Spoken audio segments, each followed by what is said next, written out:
Le retour en sélection d'André Onana qui est sur le point d'écrire l'histoire du football africain et du football camerounais le 10 juin 2023.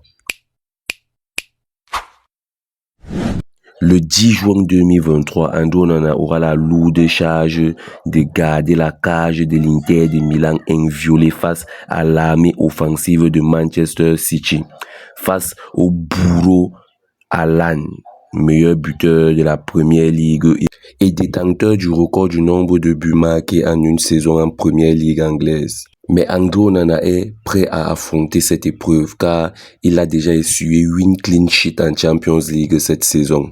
André Onana est en route pour devenir le premier gardien camerounais à remporter une finale de Champions League. Il est à 90 minutes de se retrouver dans le cercle fermé des footballeurs comme Jérémy Sorel-Ndjitap, le défenseur Joël Matip et le goleador Samuel Eto'o-Fils. André Onana est également sur les traces de Bruce Grobbelaar, le premier gardien et l'unique gardien africain à avoir remporté l'UEFA Champions League.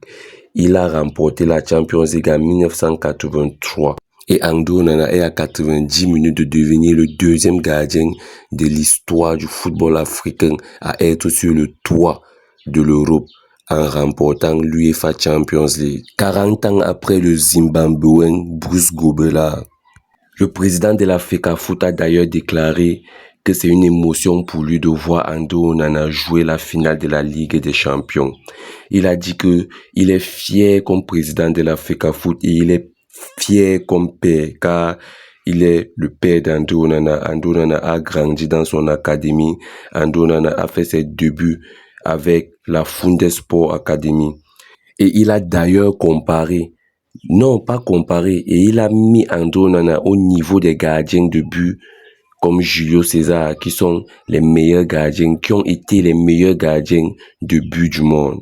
Ce tas d'éloges venant de la part de Samuel Eto'o-Fils prouve à suffisance que le retour d'André Onana en sélection nationale est très proche.